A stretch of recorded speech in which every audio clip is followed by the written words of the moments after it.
Hallelujah, Jesus Christ, and I am very excited to introduce a new book called Understanding Your Dreams. This is my 6th book by the grace of the Lord.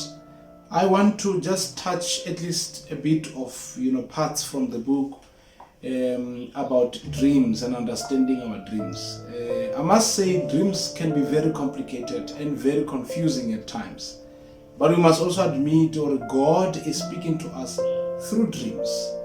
And the enemy can also speak to us through dreams. I'm reminded of the verse that says, while men were sleeping, the enemy came and he planted wrong seed. So when we are sleeping, a lot happens. When we are sleeping, a lot is taking place. I always say, when you are sleeping, you can actually lose or gain some things. In your sleep, in your dream, you can sign a deal. In your dream, you can sell your generations. In your dream, you can lose your job. In your dream, you can lose your marriage. And that is why there are certain kinds of dreams that one must never have.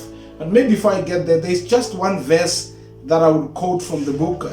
In Genesis 1, verse number 3, it says, "And God said, let there be light, and there was light." I always ask a question to people, or when God was saying, let there be light, and light appeared, where was light all along? And many would say light was in God, light was with God. But the truth of the matter is that light was in the invisible space, which means light was in the heavenly or spiritual realm. It was in a space where naked eye could not see it. But light was there, and when God said, let there be, light moved from the spiritual realm. It now came into the physical realm. And that's where we start to understand, there are two realms, one are the spiritual realm and the physical realm. And those things that are in the spirit do affect that which happens in the physical. And I must say, before I became a man, before I became a person, I was there in the spirit, which means I was in God, but I was in the spirit. And when God said, let there be light, it was not the first time for him to see light that particular day when light appeared. What am I trying to say? I'm saying every time when you sleep, you get into a space where your body becomes passive, but your spirit becomes very active. Remember, a man does not sleep. Your spirit does not sleep. Your body can sleep because your body does get tired. That's why your body do die. But your spirit does not sleep because your spirit will always be alert, and your spirit is able to see that which flesh cannot see when you're sleeping. So when you are dreaming, God is allowing your spirit to see that which you could not see when you were awake. Every time when you are dreaming, your soul and your spirit are engaged. As much as your body is passive, your body is not active, but your spirit and your soul, they are engaged. I always tell people that if you dream of being in an old house, dream of being in an old school, it is you are actually there. Spiritually, you are there in that particular place. So whatever that is happening there, and you see it happening in the dream, if it's negative and you don't deal with it in prayer, it's going to affect your physical life. Because what happens in the spirit then tend to affect your physical life. And in the book, I'm talking about many kinds of dreams that one must not have. One of them is dreaming eating.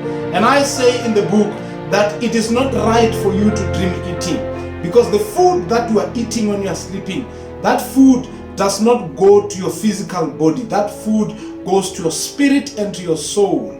That food goes to your spirit and to your soul, because the food you eat when you are sleeping is not literal or physical food. That is spiritual food. It will affect your spirit or your soul. And many people, because of that food, they end up being sick. And when you are sick and you go to the doctor cannot be able to diagnose a spiritual problem using physical means. You need a spiritual doctor to be able to pick up what is your problem. And I must say to you, whenever you dream eating, you need to stand and fight that in prayer. Many people who dream eating, they do have problems physically. They also have problems, some they get sick of sicknesses they cannot even explain. Never dream, having sex all the time. You are dreaming having sex all the time. There are people who are dreaming being molested all the time. They are dreaming people chasing them and sleeping with them. They are dreaming sleeping with people that seem to be loving them in the dreams. Because people who keep dreaming these kinds of dreams,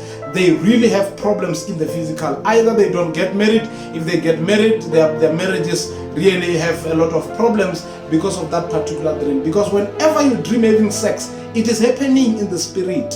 And this sex is not a physical thing, it's a spiritual thing. It's a spirit to spirit kind of interaction, and it is absolutely not right. And I always say in the dream, I think I speak about that one, that never dream people shaving your hair, people cutting your hair, people plaiting your hair, because your hair speaks of your glory. Hair is the glory in the Bible, and every time you see the hair, you see the glory. So if you dream people shaving your hair, it might mean, you need to understand this, I'm saying it might mean, because every dream will also depend on what's happening around there and the circumstances around there. But I'm saying it might mean that whatever, or your promotion, your glory will be tampered with. Therefore, when you dream somebody dealing with your hair, plaiting your hair, limiting your potential in a dream, you need to rise and be able to stand against that kind of prayer and fight it in prayer and win, against it in prayer. I need to say this. Whenever you have a negative dream, it's not for you to wake up and just tell people and say, you know what, I had a bad dream, and you talk about it. No. Remember, prayer is the only license or the only helicopter we have to tap into the spirit. So when we pray, we are moving from the physical. Just like when we are sleeping, we are moving from the physical. We tap into the spirit, and we are able to speak the spiritual language, that which cannot necessarily be spoken when we are just talking. But when we pray, we are able to tap into those dimensions and declare things that are not as though they are. We are able to step into that dimension and cancel that which needs to be cancelled. Some of the things we see them in the dream, but we just need to rise and pray and cancel them in the name of Jesus. So the book is available. It's got many kinds of dreams and how you can deal with these dreams. I may not be able to explain everything, but the book is there for you to understand. Lastly, I need to say, in dreams, you cannot use one symbol for everything and say this symbol means this. For example, you can't say a snake means darkness all the time in a dream. It will also depend, with what is happening around them, and also with the kind of a person who's dreaming that dream is there in the book. For example, somebody who's working at the snake park, if they dream a snake, it might not mean the same thing as me who is so scared of the snake. So for me, it might mean darkness, but for him, it might mean something else. So you need to understand that also there are two kinds of dreamers. You've got the literal dreamers and the symbolic dreamers. Those who are literalists, those ones who dream you and tomorrow they will see you.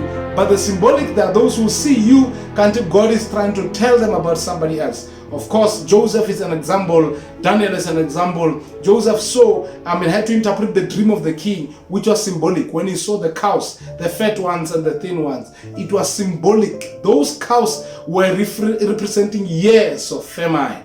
So whenever you dream, you need to ask God and have the wisdom of the Lord to understand whether it is literal or it's symbolic. Otherwise, you will fight with wrong people. You will hate wrong people. You will fight your neighbor thinking that they are bewitching you, only to find that no, it's not them. God is using them because you have a strong opinion of who they are, but it's just bringing them to show you the kind of a person you might be dealing with. May the Lord bless you. Order the book. It's very much powerful. You'll never regret understanding your dreams. It's in details here, and God will help you. You'll also find dreams about houses. And I'm talking about the house as a whole, from the kitchen, bedroom, from the sitting room, what those dreams might mean. I'm saying I'm not the dream interpreter. I'm not going to try to interpret your dream, but I'm giving the guideline as the Spirit was leading me, and He continues to lead me. May the Lord bless you. Get your copy. It's available right now. You can order it. The details are on the screen.